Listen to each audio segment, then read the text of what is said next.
So first I would like just to confirm if we indeed have an array here. So I'm gonna get the call the cat type function on my array of words from sentence just to and gonna echo the result what we get from that function. It's just gonna say what kind of what kind of variable do we have. Is it an array? It's gonna say for us. So let's go here and we go with strings, PHP, refresh, and indeed it says array. So we indeed have an array. So let's just go through each element of the array and display their values. So for that, I'm gonna use a for each loop. So for each, give the array as whatever the each element is. I'm gonna say word to denote each element, and for each word, I'm just gonna echo it. Okay, and with a break, line break there, br. Don't forget semicolon, and let's see what we get. So each element, this is element 0, 1, 2, 3, and 4. So indeed, we have split the string into words, and from those words, we made an array of 5 elements. And notice that the dot is already included here, the period, because it considers everything as a word. The delimiter we used was a blank space, so every when it sees a blank space, that is when it knows, okay, I'm gonna get this. And then another blank space here, okay, this is the second element, and so on. And the same here, okay, I'm gonna get this up until I get a blank space, which will be right here, the last element anyways. So if we had it here, for example, what would we get? You can expect to get the word to include the two periods because the delimiter is a space. If we take a look at that, indeed this element would have the period there. So watch out for that when you do the operations because it only cares about what the delimiter is. So okay, you could change the delimiter to be anything you want. Say I put this as the delimiter, what would we get? So it would go through the string until it hits the delimiter. Okay, hit a dot here, period. That's the first element of the array. And then it's gonna go again, okay, hit another period. And then it's gonna be an empty string. And then it's gonna go over again, okay, hit another one here, and that's it. And we're gonna have 3 elements. Let's check if our result or prediction is right. Indeed, let me walk followed by an empty one because it's in between the dots here. You can't actually see, but it's there, empty element. And you see it as a second line here, and there's nothing there, but it is an element. And the third element is over there. Okay, so you can define the delimiter with explode, and you give the string you want to split into words, into pieces. Okay, that's how you use explode. And there's also a third argument for explode, and that is the limit of elements you would like.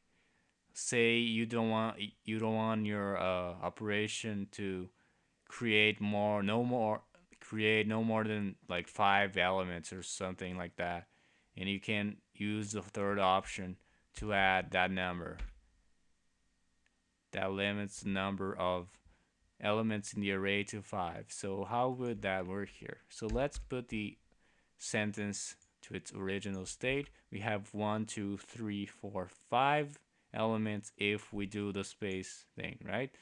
Now, let me add another word here. Let me walk over there, please. Let me walk again over there, please. So now we have added 2 more elements that we'd be having 1, 3, 7, right? So 7 if we delimiter, our delimiter is a space. So let's just remove the third argument and see what we get here. So we get let me walk again over there, please, 7 elements. So let's put the limit to 5. What would we get? So we want to limit the array to have maximum of 5 elements. So what is the result of that? So how does PHP work? Do you see what happened here at the end? If we count, there's 5 elements, right? There are 5 elements, but the last element contains like 3 words in one single element. So that's the effect of the limit the third parameter does. So it makes everything fit into exactly 5 elements, and if the way it does it is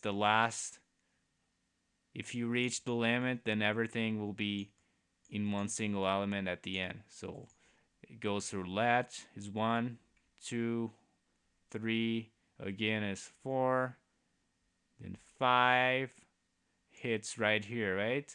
But you can't have more than 5, so it takes the whole thing up till the end of the string and puts in the last element of the array, which is right here. So if we had 3, what would we get? So 1, 2, 3, but 3 is the limit, so everything here would be the third element of the array. See the results here? Let me walk again over there, please. That's the third element, everything there. So that's the effect of this third argument. Okay, so that's it for explode. Now I would like to do the reverse operation. That is, we have an array and I would like to combine everything in the array into a string. And that's when we would use these that I have prepared here. Let's ignore everything before. So how would we do that? We do that with a function called implode. Now we're no longer exploding things, we're not splitting things into pieces, we are gathering things and kind of like putting everything together. So implode. So you give a separator, delimiter, just like we did with explode. So how do you want to separate these words that I have in an array? So I have an array of words here, an array of strings. How do I want to separate each one? You can give it, let's just give a blank space for now and see. And then you give the array of words, the array you want to implode and make it into a string. So the result, we assign it to a variable, a string, it's going to be a string. So let's say my new string. And then I want to echo that my new string. And let's go ahead and see what we get. Dog likes cat, but whatever. Everything combined, separated by a space. So if we had the separator delimiter as comma, what would we get? As you can see, now we have a comma. You could add a space. Looks nicer, huh? You could add anything you want as the separator, and it would take each element from the array, combine into a string, separated by the given delimiter. Okay, very useful.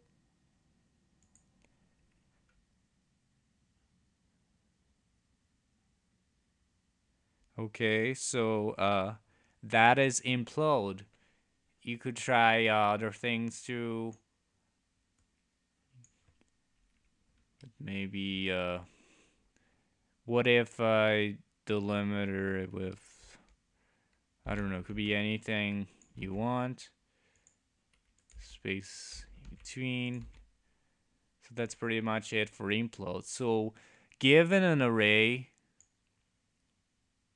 you call the implode function, passing the delimiter and the array. Each element of the array will be combined into a string separated by the given delimiter right here. And I assign it to my new string and I echo it. And I get that. Okay, it could be space. That's implode, a reverse operation from explode. Now I would like to talk about the last function in this video, and that is the strpause function to search a string for certain occurrence. Let's comment this and ignore it and go ahead with this. So please ignore the other ones. Let's focus here. So I have a variable here, something, and I just assign a bunch of numbers as a string. So, and you know that variables you can refer if you have a string or whatever, you can refer it with the each element as the bracket operator as though it were an array.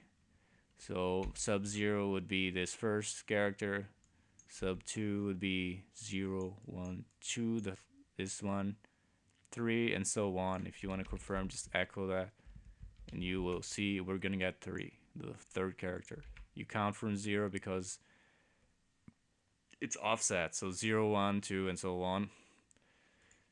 So suppose I want to find in this string here the number 3, and how do I do that? So I can call the strpause function, and I'm gonna pass the array, or not array, I mean the variable we want to search, the string we want to search, and the occurrence. So I want to search for 3, okay? Exactly 3, like that. Are we going to get a match? Let's see.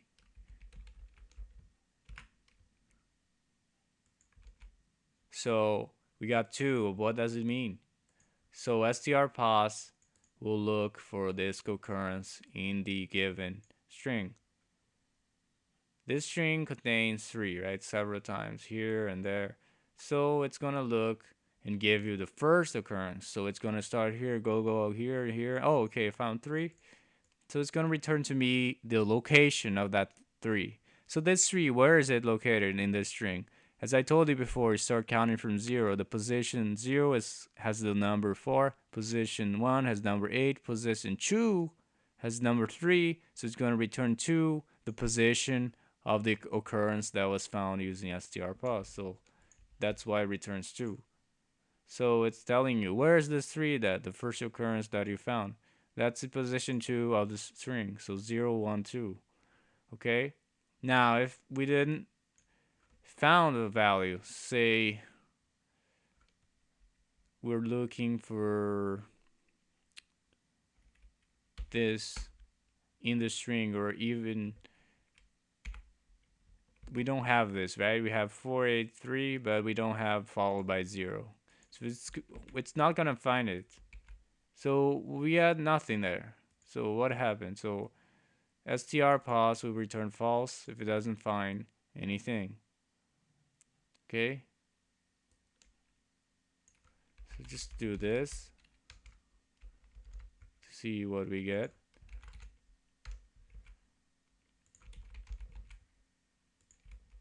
Boolean. So the type of what it was returned here as strpause is Boolean. As I told you before, just now, strpause returns false if it doesn't find it. So why is that useful? Well, I could use an if statement, like if strpause whatever, you're gonna say something. Pattern was found, or occurrence was found. Okay, else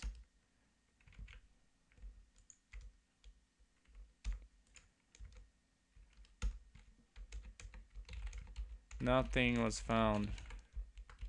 So we expect this. This is false, right? If this doesn't find the 48, 30, then it's gonna return false. And since false for this statement is gonna go to the else clause, and we're gonna say nothing was found. And what did I do wrong? I forgot the parenthesis. Okay, nothing was found. So this returns false indeed. Okay, well, let's go back to the what we were doing before, just with the simple example for now. Echo the position. So it doesn't find it, so echoes nothing, which is actually false. Now let's try ABC. Clearly that cannot be found because there's just numbers in that string. Again, same thing. Let's try 48.3, just to 48.3. It found it because it's 0, 1, 2. That's 483. The pattern matched with that. So the first character for is at position 0, the beginning of the array. So let's find like 2, 1, 3. We expect it to be at 0, 1, 2, 3, right? 3. Position 3, the first character. Okay.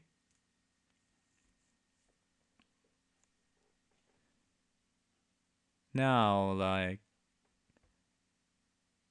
say this function here, strpause, we return only the first occurrence. Say you want to search the whole string for all the occurrences of a certain thing, certain pattern here, or a certain string there. How would we do that? Well, this case just returns true, but the way we could do that is if we we look for 3, it's going to return the location of that 3. But what if we started searching again and call it strpause, but instead of searching all the way from the beginning, you start searching right after the 3. So search this substring here because you already did that first part. And then it's going to find the other 3 here. And then we could do the same thing again. And you're going to search on this substring because it's right after the pattern, the match here. And then it's going to find the 3. And it's going to repeat. Find another 3. Then you finally, at the last call here, he's going to search for 3 here. It finds it here. And it's going to return the location of the 3. And that's it. So that looks like a loop, right? So how would we start looking? How do we tell strpause to start looking for the pattern from a certain position? That's when the third argument comes about. So you can specify on where in the string to start searching for the pattern. So if we wanted to search right after we found this 3 right here, that would be position 3, right? Because 0, 1, 2, 3. 3 is a position right after the 3 that matched. So we start looking at 3, and I want to find a 3. So this one is start look only on the substring. I'm going to find the 3 at 4, 5. At position 5 right here. So let's try it out. Indeed, position 5. So let's put that into a loop. So